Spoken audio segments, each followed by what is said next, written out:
जानकारी दी। मैं आपके माध्यम से और हम सबकी तरफ से निवेदन करना चाहूँगा, जिस तरह से आज देश प्रगति के पथ पे आदरणीय प्रधानमंत्री नरेंद्र मोदी जी के नेतृत्व में चल रहा है।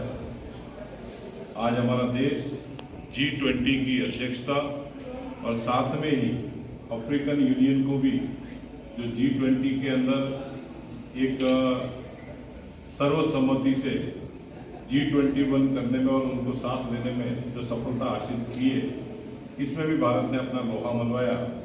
जिस तरह से हमारा देश नरेंद्र मोदी जी के नेतृत्व में गरीबों के उत्थान के लिए, युवाओं के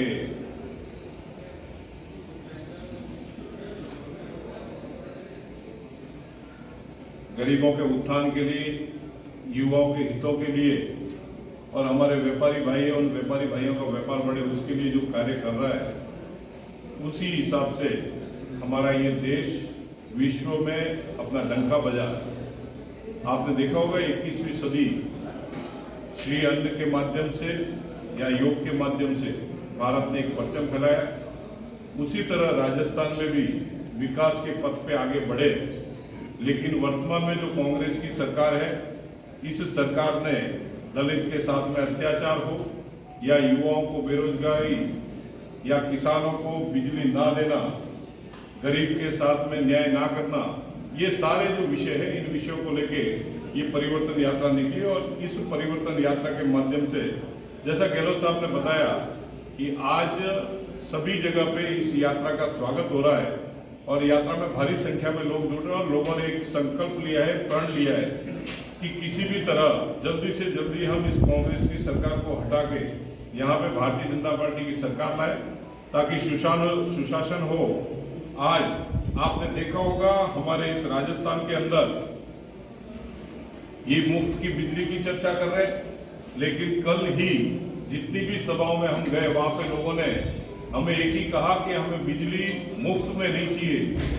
जो पैसा भारतीय जनता पार्टी जिस समय ले रही थी वो पैसा भी देने के लिए हम तैयार हैं, लेकिन बिजली हमें नहीं मिल रही है। 6 घंटे किसान को बिजली 60 कट के साथ में मिल रही है, जिससे किसान प्रताड़ित है।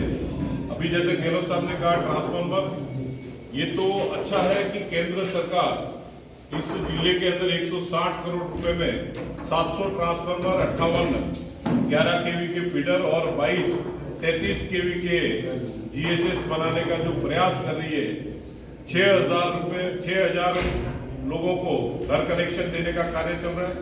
उसके माध्यम से हमारे यहाँ पे कुछ ना कुछ हद तक ये सारे कार्य हो रहे हैं। अभी आपने देखा होगा कल रात ही में एक इनकी जो भीलवाड़ा, हमारे राजस्थान का जो एक प्रदेश में अच्छा जिला है, उस जिले के अंदर जो प्रशासन व्यवस्था लचर हुई है, पुलिस व्यवस्था जो लचर हुई है, उसको उदाहरण में आपके सामने रखना चाहूंगा। अभी गंगापुर में कल रात को DSP ऑफिस से महज 300 मीटर दूरी पे एक रेप हो रहा है। पुलिस प्रशासन उसमें कुछ लापरवाही के कारण कुछ नहीं कर पा रही। हमारे सांचौर जिले की अगर हम चर्चा करें तो सांचौर जिले में आपने देखा होगा जिस दिन यहाँ पे शिलान्यास रखा, उसी दिन एक देवासी बाई को सरेआम गोली मार के उसकी हत्या कर दी। लेकिन पुलिस प्रशासन जो है वो तस्कर और जो इस कार्य में लिप्त है ऐसे लोगों को शय देने का कार्य कर रही है। आपने देखा होगा काले शीशे की गाड़ियां यहाँ पे घूम रही है। उसके बाद में भी प्रशासन ने यहाँ तक कहा कि हम इस काले शीशे की गाड़ियां या जो भी तस्कर है उन तस्करों को रोकने का कार्य करेंगे। लेकिन 15 अगस्त के दिन रानीवाड़ा के अंदर एक बच्ची का अपहरण होता है और उसको 9 किलोमीटर दूर जाके पटक दिया जाता है। हमारे यहाँ पे हड़ेतर के अंदर एक काले शीशे की गाड़ी दौड़ रही है और वहां पे रावड़ा राजपूत समाज के एक बच्ची की हत्या हो जाती है और उसी के साथ में उसके भाई को भी चोट आती है जो गंभीर हालत में है। आपने देखा होगा भील समाज की बच्ची के साथ में या दुष्कर्म होता है और बार बार कहने पर भी पुलिस प्रशासन उस पर कोई कार्रवाई नहीं करती। सांचौर जिला जिस जिले के अंदर लोग आने को तैयार नहीं है, आज आपने रानीवाड़ा जिसको सांचौर में ऐड किया, वो रानीवाड़ा धरना दे रहा है, बागोड़ा धरना दे रहा है। वो ये कह रहे हैं कि हम सांचौर नहीं जाएंगे क्योंकि वहां पे हमारी बहन बेटियां सुरक्षित नहीं है, हम शाम को 6 बजे के बाद में निकल नहीं सकते हैं।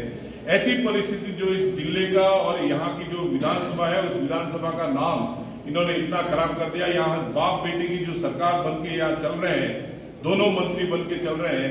आपने बीच में सुना होगा, कई लोगों के मुख से भी ये सुनने को मिला कि बाप बेटे दोनों ने मिलके यहाँ पे भ्रष्टाचार, यहाँ पे अगर कहीं पे भी ये एमडी का स्मैक है तो उसके अंदर भी कई इनके जो गुर्गे हैं उनके नाम आ रहे हैं। ऐसी कई घटनाएं हुई है जिन घटनाओं से ये जिला पूरी तरह से बर्बादी के कगार पे ले जा रहे हैं। अभी कुछ दिनों पहले आपने देखा होगा, हमारे यहाँ पे आपके पेपर के मीडिया के बंधुओं ने लिखा था कि जितने शराब के लाइसेंस है उससे ज्यादा अवैध ठेके लगाए, और वो अवैध ठेके भी पहले की तरह अभी भी रात में चल रहे हैं, पीछे से उनको शराब परोसी जाती है। ये सारी जो घटनाएं हैं उसको रोकने में ये नाकाम है। ये सरकार पूरी तरह से फेलियर है। और आज मैं ये कहना चाहूंगा कि जनता ने मूड बना लिया है कांग्रेस मुक्त राजस्थान करने का।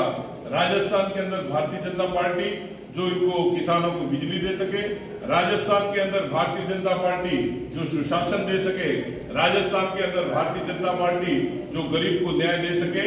जिस तरह प्रधानमंत्री नरेंद्र मोदी जी ने गरीब को आवास, किसान को प्रधानमंत्री फसल बीमा, किसान सम्मान निधि, और जो अंतिम पंक्ति में बैठा व्यक्ति है उस व्यक्ति के खाने की भी चिंता की, ऐसी ही व्यवस्था यहाँ पे भी हो, डबल इंजन की सरकार हो, इसके लिए जनता ने मूड बनाया। और जल्द ही इस सरकार को बदल के जनता सुशासन लाएगी, जनता राजस्थान में भी विकास के आयाम करेगी।